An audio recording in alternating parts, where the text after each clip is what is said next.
Hello, and welcome to Harry Potter and the Methods of Rationality, the podcast. Written by Eliezer Yudkowsky, read by Eneasz Brodsky, based on the works of J.K. Rowling. First half of Chapter 7, Reciprocation.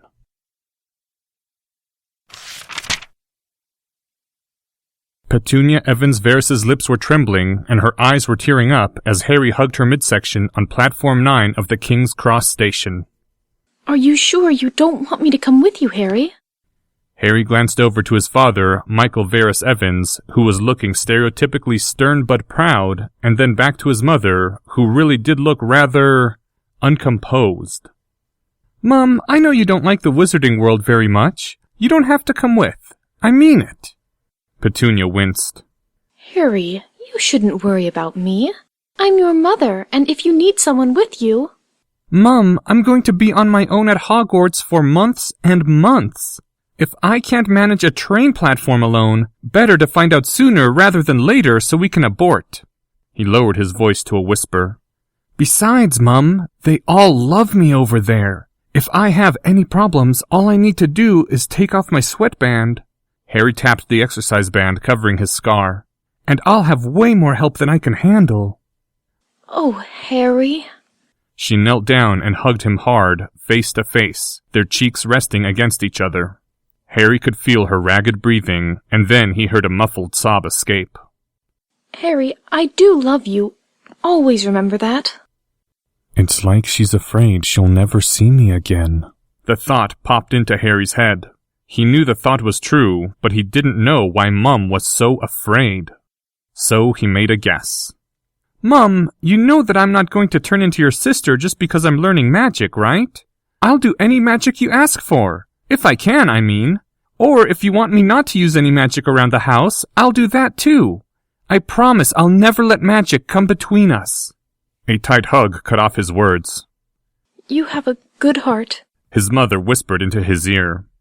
A very good heart, my son.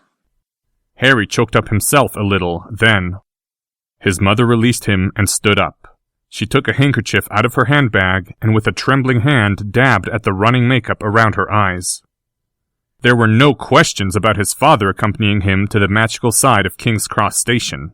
Dad had trouble just looking at Harry's trunk directly. Magic ran in families, and Michael Verris Evans couldn't even walk. So instead, his father just cleared his throat. Good luck at school, Harry.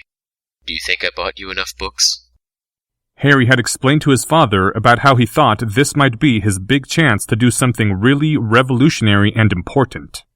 And Professor Verris Evans had nodded and dumped his extremely busy schedule for 2 solid days in order to go on the greatest second-hand bookshop raid ever, which had covered 4 cities and produced 30 boxes of science books now sitting in the cavern level of Harry's trunk.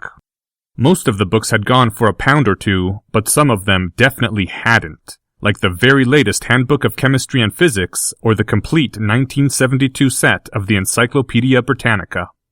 His father had tried to block Harry off from seeing the till displays, but Harry figured his father must have spent at least £1,000. Harry had said to his father that he would pay him back as soon as he figured out how to convert wizarding gold into muggle money, and his father had told him to go jump in a lake. And then his father had asked him, "Do you think I bought you enough books?" It was quite clear what answer Dad wanted to hear. Harry's throat was hoarse for some reason. You can never have enough books, he recited the Verris family motto, and his father knelt down and gave him a quick, firm embrace.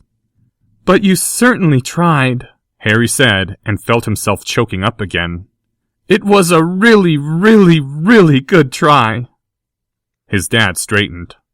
So... do you see a platform 9 3/4? King's Cross Station was huge and busy, with walls and floors paved with ordinary dirt-stained tiles.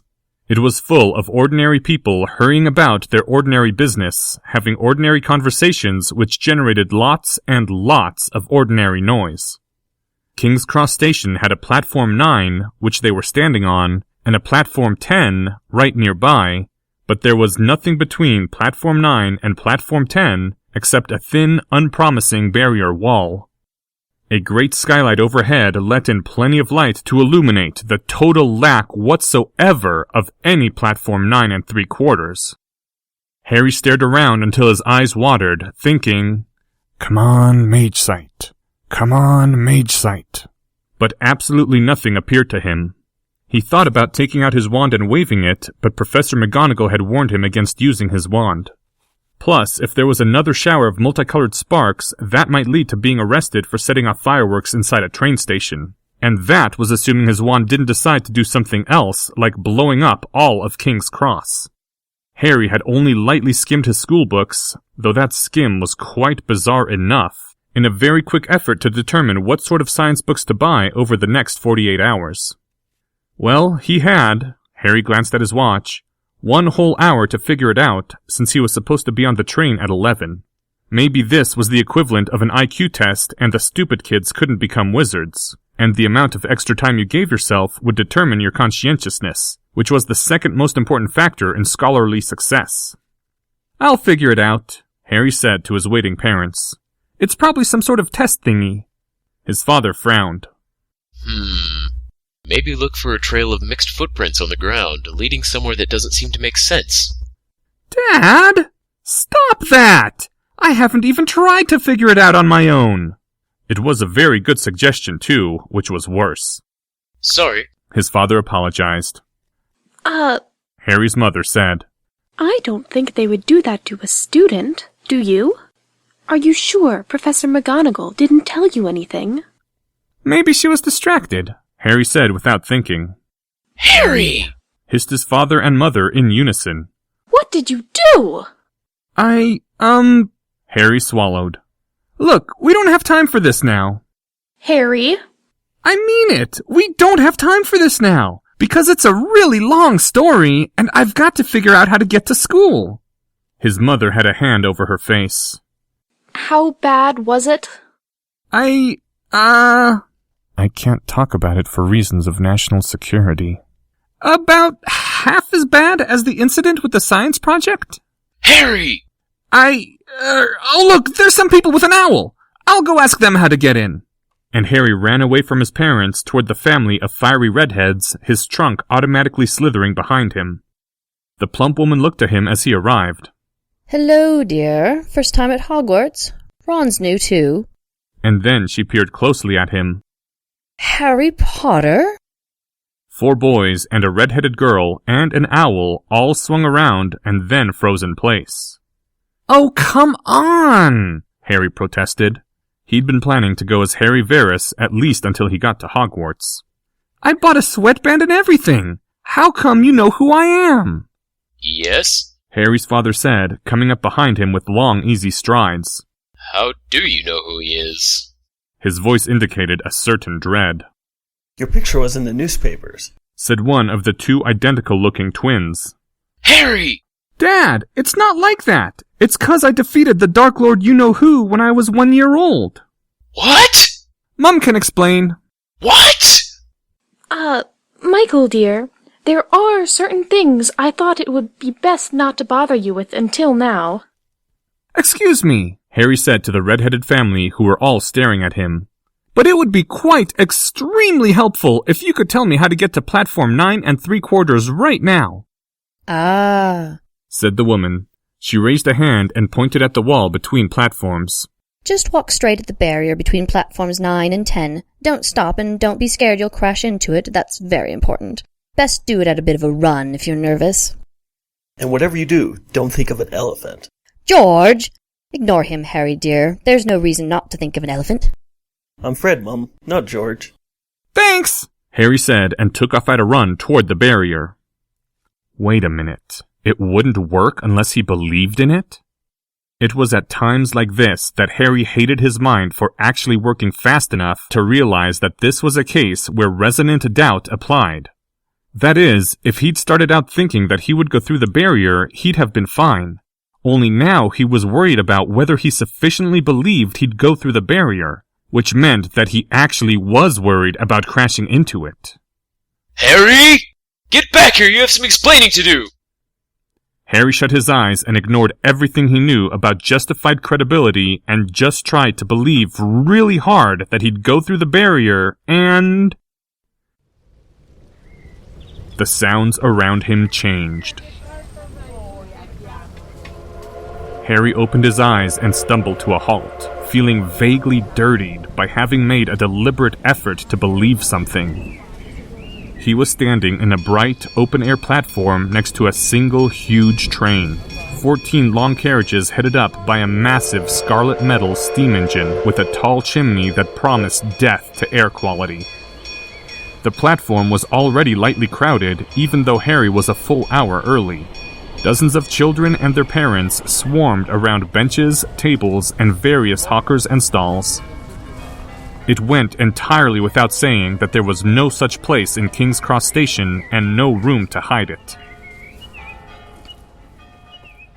Okay, so either A, I just teleported somewhere else entirely, B, they can fold space like no one's business, or C, they are simply ignoring all the rules. There was a slithering sound behind him, and Harry turned around to observe that his trunk had indeed followed him on its small clawed tentacles. Apparently, for magical purposes, his luggage had also managed to believe with sufficient strength to pass through the barrier. That was actually a little disturbing when Harry started thinking about it. A moment later, the youngest-looking red-haired boy came through the iron archway. Iron archway? At a run, pulling his trunk behind him on a lead and nearly crashing into Harry. Harry, feeling stupid for having stayed around, quickly began moving away from the landing area, and the red-haired boy followed him, yanking hard on his trunk's lead in order to keep up. A moment later, a white owl fluttered through the archway and came to rest on the boy's shoulder. "Cor," said the red-haired boy. "Are you really Harry Potter?" Not this again. I have no logical way of knowing that for certain. My parents raised me to believe that my name was Harry James Potter Evans Verus, and many people here have told me that I look like my parents. I mean, my other parents. But, Harry frowned, realizing, for all I know, there could easily be spells to polymorph a child into a specified appearance. What, mate? Not headed for Ravenclaw, I take it. Yes, I'm Harry Potter. I'm Ron Weasley, said the tall, skinny, freckled, long-nosed kid, and stuck out a hand, which Harry politely shook as they walked. The howl gave Harry an oddly measured and courteous hoot. Actually, more of an sound, which surprised Harry. At this point, Harry realized the potential for imminent catastrophe. Just a second, he said to Ron and opened one of the drawers of his trunk, the one that, if he recalled correctly, was for winter clothes. It was, and then he found the lightest scarf he owned underneath his winter coat. Harry took off his sweatband and just as quickly unfolded the scarf and tied it around his face. It was a little hot, especially in the summer, but Harry could live with that. Then he shut the drawer and pulled out another drawer and drew forth black wizarding robes, which he shrugged over his head now that he was out of Muggle territory. There, Harry said. The sound came out slightly muffled through the scarf over his face. He turned to Ron. How do I look? Stupid, I know, but am I identifiable as Harry Potter? Ron said. He closed his mouth, which had been open. Not really, Harry. Very good. However, so as to not obviate the point of this whole exercise, you will henceforth address me as... Verus might not work anymore. Mr. Spoo. Okay, Harry, Ron said uncertainly. The Force is not particularly strong with this one. Call me Mr. Spoo. Okay, Mr. Spoo. Ron stopped. I can't do that. It makes me feel stupid. That's not just a feeling. Okay, you pick a name. Mr. Cannon, Ron said at once. For the Chudley Cannons. Ah. Harry knew he was going to terribly regret asking this. Who or what are the Chudley Cannons? Who are the Chudley Cannons? Only the most brilliant team in the whole history of Quidditch. Sure, they finished at the bottom of the league last year, but... What's Quidditch? Asking this was also a mistake. So let me get this straight, Harry said as it seemed that Ron's explanation, with associated hand gestures, was winding down. Catching the snitch is worth 150 points? Yeah. How many 10-point goals does one side usually score, not counting the snitch? Maybe 15 or 20 in professional games. That's just wrong. That violates every possible rule of game design. Look, the rest of the game sounds like it might make sense. Sort of. For a sport, I mean. But you're basically saying that catching the snitch overwhelms almost any ordinary point spread. The two seekers are up there, flying around, looking for the snitch, and usually not interacting with anyone else. Spotting the snitch first is going to be mostly luck. It's not luck, protested Ron. You've got to keep your eyes moving in the right pattern. It's not interactive. There's no back and forth with the other players, and how much fun is it to watch someone incredibly good at moving their eyes? And then whichever seeker gets lucky swoops in and grabs the snitch and makes everyone else's work moot. It's like someone took a real game and grafted on this pointless extra position so that you could be the most important player without needing to really get involved or learn the rest of it. Who was the first seeker? The king's idiot son who wanted to play Quidditch but couldn't understand the rules? Actually, now that Harry thought about it, that seemed like a surprisingly good hypothesis. Put him on a broomstick and tell him to catch the shiny thing. Ron's face pulled into a scowl. If you don't like Quidditch, you don't have to make fun of it. If you can't criticize, you can't optimize. I'm suggesting how to improve the game. And it's very simple. Get rid of the snitch. They won't change the game just 'cause you say so. I am the boy who lived, you know. People will listen to me. And maybe if I can persuade them to change the game at Hogwarts, the innovation will spread. A look of absolute horror was spreading over Ron's face. But if you get rid of the snitch, how will anyone know when the game ends? By a clock. It would be a lot fairer than having the game sometimes end after 10 minutes, and sometimes not end for hours. And the schedule would be a lot more predictable for the spectators, too. Harry sighed. Oh, stop giving me that look of absolute horror. I probably won't actually take the time to destroy this pathetic excuse for a national sport and remake it stronger and smarter in my own image. I've got way more important stuff to worry about. Harry looked thoughtful. Then again, it wouldn't take much time to write up the 95 Theses of the Snitchless Reformation and nail it to a church door. Potter, drawled a young boy's voice. What is that on your face? And what is standing next to you? Ron's look of horror was replaced by utter hatred. You. Harry turned his head, and indeed it was Draco Malfoy, who might have been forced to wear standard school robes, but was making up for that with a trunk looking at least as magical and far more elegant than Harry's own, decorated in silver and emeralds and bearing what Harry guessed to be the Malfoy family crest, a beautiful fanged serpent over crossed ivory wands. Draco, Harry said. Or Malfoy if you prefer, though that kind of sounds like Lucius to me. I'm glad to see you're doing so well after, our last meeting. This is Ron Weasley, and I'm trying to go incognito, so call me, Harry looked down at his robes. Mr. Black. Harry, hissed Ron. You can't use that name. Harry blinked. Why not? It sounded nicely dark, like an international man of mystery. I'd say it's a fine name, said Draco, but it belongs to the noble and most ancient house of Black. I'll call you Mr. Silver. You get away from Mr. Gold, Ron said coldly and took a forward step. He doesn't need to talk to the likes of you. Harry raised a placating hand. I'll go by Mr. Bronze. Thanks for the naming schema. And Ron, Harry struggled to find a way to say this. I'm glad you're so enthusiastic about protecting me, but I don't particularly mind talking to Draco. This was apparently the last straw for Ron, who spun on Harry with eyes now aflame with outrage. What? Do you know who this is? Yes, Ron. You may remember that I called him Draco without him needing to introduce himself. Draco sniggered. Then his eyes lit on the white owl on Ron's shoulder. Oh, what's this? Draco said in a drawl rich with malice. Where's the famous Weasley family rat? Buried in the backyard, Ron said coldly.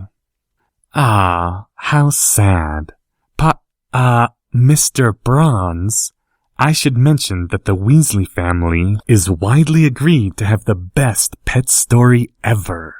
Want to tell it, Weasley? Ron's face contorted. You wouldn't think it was funny if it happened to your family. Oh, Draco purred. But it wouldn't ever happen to the Malfoys. Ron's hands clenched into fists. That's enough, Harry said, putting as much quiet authority into his voice as he could manage. It was clear that whatever this was about, it was a painful memory for the red-haired kid. If Ron doesn't want to talk about it, he doesn't have to talk about it. And I'd ask that you not talk about it either. Draco turned a surprised look on Harry, and Ron nodded. That's right, Harry. Mr. Bronze. You see what kind of person he is? Now tell him to go away. Harry counted to 10 inside his head, which for him was a very quick 1, 2, 3, 4, 5, 6, 7, 8, 9, 10. An odd habit left over from the age of 5 when his mother had first instructed him to do it, and Harry had reasoned that his way was faster and ought to be just as effective. I'm not telling him to go away. He's welcome to talk to me if he wants. Well, I don't intend to hang around with anyone who hangs around with Draco Malfoy, Ron announced coldly. Harry shrugged. That's up to you. I don't intend to let anyone say who I can and can't hang around with. Silently chanting, Please go away, please go away. Ron's face went blank with surprise, like he'd actually expected that line to work. Then Ron spun around, yanked his luggage's lead, and stormed off down the platform. If you didn't like him, Draco said curiously, why didn't you just walk away? His mother helped me figure out how to get to this platform from the King's Cross station, so it was kinda hard to tell him to get lost. And it's not that I hate this Ron guy. I just... Harry searched for words. Don't see any reason for him to exist, offered Draco. Pretty much. Anyway, Potter, if you really were raised by Muggles... Draco paused here as if waiting for a denial, but Harry didn't say anything. Then you mightn't know what it's like to be famous. People want to take up all of our time. You have to learn to say no. Harry nodded, putting a thoughtful look on his face. That sounds like good advice. If you try to be nice, you just end up spending the most time with the pushiest ones. Decide who you want to spend time with and make everyone else leave. You're just getting here, Potter, so everyone's going to judge you by who they see you with. And you don't want to be seen with the likes of Ron Weasley. Harry nodded again. If you don't mind my asking, how did you recognize me? Mr. Bronze, Draco drawled. I have met you, remember. I saw someone going around with a scarf wrapped around his head, looking absolutely ridiculous. So I took a guess. Harry bowed his head, accepting the compliment. I'm terribly sorry about that, Harry said. Our first meeting, I mean. I didn't mean to embarrass you in front of Lucius. Draco waved it off while giving Harry an odd look. I just wish Father could have come in while you were flattering me. Draco laughed. But thank you for what you said to Father. If not for that, I might have had a harder time explaining. Harry swept a deeper bow. And thank you for reciprocating with what you said to Professor McGonagall. You're welcome. Though one of her assistants must have sworn her closest friend to absolute secrecy because Father says there's weird rumors going around. Like you and I got in a fight or something. Ouch, Harry said, wincing. I'm really sorry. No, we're used to it. Merlin knows there's lots of rumors about the Malfoy family already. Harry nodded. I'm glad to hear you're not in trouble. Draco smirked. Father has, a refined sense of humor, but he does understand making friends. He understands it very well. He made me repeat that before I went to bed every night for the last month. I will make friends at Hogwarts. When I explained everything to him, and he saw that's what I was doing, he bought me an ice cream. Harry's jaw dropped. You managed to spin that into an ice cream? Draco nodded, looking every bit as smug as the feat deserved. Well, Father knew what I was doing, of course, but he's the one who taught me how to do it. And if I grin the right way while I'm doing it, that makes it a father-son thing. And then he has to buy me an ice cream, or I'll give him the sort of sad look, like I think I must have disappointed him. Harry eyed Draco calculatingly, sensing the presence of another master. You've had lessons on how to manipulate people? Of course, Draco said proudly. I'm a Malfoy. Father bought me tutors. Wow, Harry said. Reading Robert Cialdini's Influence, Science and Practice probably didn't stack up very high compared to that, though it was still one heck of a book. Your dad is almost as awesome as my dad. Draco's eyebrows rose loftily. Oh, and what does your father do? He buys me books. Draco considered this. That doesn't sound very impressive. You had to be there.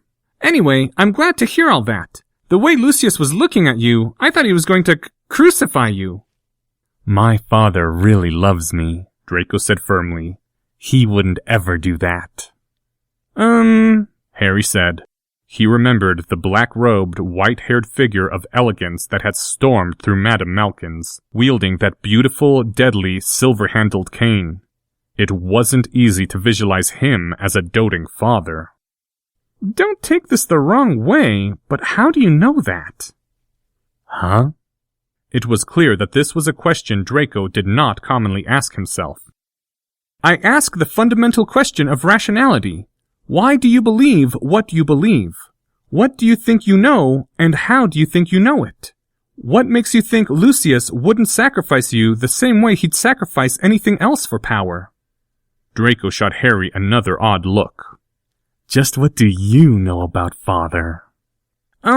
Seat on the Wizengamot, seat on the Hogwarts Board of Governors, incredibly wealthy, has the ear of Minister Fudge, has the confidence of Minister Fudge, probably has some highly embarrassing photos of Minister Fudge, most prominent blood purist now that the Dark Lord's gone, former Death Eater who was found to have the Dark Mark but got off by claiming to be under the Imperius Curse, which was ridiculously implausible and pretty much everyone knew it, evil with a capital E, and a born killer. I think that's it. Draco's eyes had narrowed to slits. McGonagall told you that, did she? No, she wouldn't say anything to me about Lucius afterwards, except to stay away from him. So, during the incident at the potions shop, while Professor McGonagall was busy yelling at the shopkeeper and trying to get everything under control, I grabbed one of the customers and asked them about Lucius. Draco's eyes were wide again. Did you really? Harry gave Draco a puzzled look. If I lied the first time, I'm not going to tell you the truth just because you asked twice. There was a certain pause as Draco absorbed this. Oh, you're so completely going to be in Slytherin. I'm so completely going to be in Ravenclaw, thank you very much. I only want power so I can get books. Draco giggled. Yeah, right. Anyway, to answer what you asked. Draco took a deep breath and his face turned serious. Father once missed a Wizengamot vote for me. I was on a broom and I fell off and broke a lot of ribs. It really hurt. I'd never hurt that much before and I thought I was going to die. So Father missed this really important vote because he was there by my bed at St. Mungo's holding my hand and promising me I was going to be okay. Harry glanced away uncomfortably, then, with an effort, forced himself to look back at Draco. Why are you telling me that? It seems sort of private. Draco gave Harry a serious look. One of my tutors once said that people form close friendships by knowing private things about each other. And the reason most people don't make close friends is because they're too embarrassed to share anything really important about themselves. Draco turned his palms out invitingly. Your turn? Knowing that Draco's hopeful face had been drilled into him by months of practice did not make it any less effective, Harry observed. Actually, it did make it less effective, but unfortunately not ineffective. The same could be said of Draco's clever use of reciprocation pressure for an unsolicited gift, a technique which Harry had read about in his social psychology books. One experiment had shown that an unconditional gift of $5 was twice as effective as a conditional offer of $50 in getting people to fill out surveys. Draco had made an unsolicited gift of a confidence and now invited Harry to offer a confidence in return. And the thing was, Harry did feel pressured. Refusal, Harry was certain, would be met with a sad look of disappointment, and maybe a small amount of contempt indicating that Harry had lost points. "Draco," Harry said, "just so you know, I recognize exactly what you're doing right now. My own books call it reciprocation, and they talk about how giving someone a straight gift of 2 sickles was found to be twice as effective as offering them 20 sickles and getting them to do what you want." Harry trailed off. Draco was looking sad and disappointed. It's not meant as a trick, Harry. It's a real way of becoming friends. Harry held up a hand. "I didn't say I wasn't going to respond. I just need time to pick something that's private, but just as non-damaging. Let's say I wanted you to know that I can't be rushed into things." A pause to reflect could go a long way in diffusing the power of a lot of compliance techniques, once you learn to recognize them for what they were. All right. I'll wait while you come up with something. Oh, and please take off the scarf while you say it. Simple but effective. Harry couldn't help but notice how clumsy, awkward, graceless his attempt at resisting manipulation, saving face, showing off had appeared compared to Draco. I need those tutors. "All right," Harry said after a time. "Here's mine." He glanced around and then rolled the scarf back up over his face, exposing everything but the scar. It sounds like you can really rely on your father. I mean, if you talk to him seriously, he'll always listen to you and take you seriously." Draco nodded. "Sometimes," Harry said, and swallowed. This was surprisingly hard, but then it was meant to be. "Sometimes I wish my own dad was like yours." Harry's eyes flinched away from Draco's face, more or less automatically, and then Harry forced himself to look back at Draco. Then it hit Harry what on earth he'd just said, and Harry hastily added, "Not that I wish my dad was a flawless instrument of death like Lucius. I only meant taking me seriously." I understand, Draco said with a smile. There, now doesn't it feel like we're a little closer to being friends? Harry nodded. "Yeah, it does, actually. No offense, but I'm going to put on my disguise again. I really don't want to deal with—" I understand. Harry rolled the scarf back down over his face. My father takes all his friends seriously. That's why he has lots of friends. You should meet him. "I'll think about it," Harry said in a neutral voice. He shook his head in wonder. "So you really are his one weak point. Huh." Now Draco was giving Harry a really odd look. You want to go get something to drink and find somewhere to sit down? Harry realized he had been standing in one place for too long and stretched himself, trying to crick his back. "Sure." The platform was starting to fill up now, but there was still a quieter area on the far side away from the red steam engine. Along the way, they passed a stall containing a bald, bearded man offering newspapers and comic books and stacked neon green cans. The stallholder was, in fact, leaning back and drinking out of one of the neon green cans at the exact point when he spotted the refined and elegant Draco Malfoy approaching along with a mysterious boy looking incredibly stupid with a scarf tied over his face, causing the stallholder to experience a sudden coughing fit in mid-drink and dribble a large amount of the neon green liquid onto his beard. "Excuse me," Harry said, "but what is that stuff exactly?" "Comity," said the stallholder. "If you drink it, something surprising is bound to happen which makes you spill it on yourself or someone else. But it's charmed to vanish just a few seconds later." Indeed, the stain on his beard was already disappearing. How droll, said Draco. How very, very droll. Come, Mr. Bronze, let's go find another... Hold on, Harry said. Oh, come on. That's just juvenile. No, I'm sorry, Draco. I have to investigate this. What happens if I drink Comity while doing my best to keep the conversation completely serious?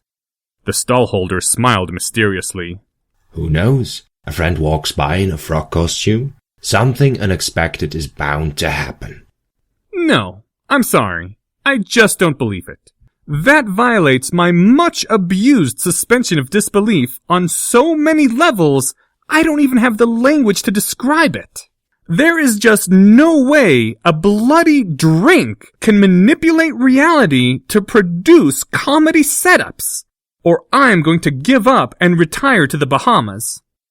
Draco groaned. Are we really going to do this? You don't have to drink it, but I have to investigate. Have to. How much? 5 knuts the can. 5 knuts? You can sell reality-manipulating fizzy drinks for 5 knuts the can? Harry reached into his pouch, said, 4 sickles, 4 knuts, and slapped them down on the counter. 2 dozen cans, please.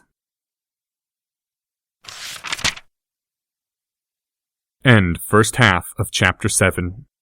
Thank you to the following people. Fred and George Weasley by Greg Krause. Nikki Ebright. Petunia Evans-Veris by Annie McCabe. Mr. Durian by Bram Bakker. Professor Michael Varys Evans by Rob Doss. This chapter's original text, production notes, and attribution links, along with archives and much more, can be found at hpmorpodcast.com. If you would like to learn more about the art of rationality, please visit lesswrong.com, an online community of aspiring rationalists founded by Eliezer Yudkowsky. Some sound effects used are courtesy of the Free Sound Project. The music used is Catch That Goblin by Skaven. Thank you for listening, and come back next week for the second half of Chapter 7, Reciprocation.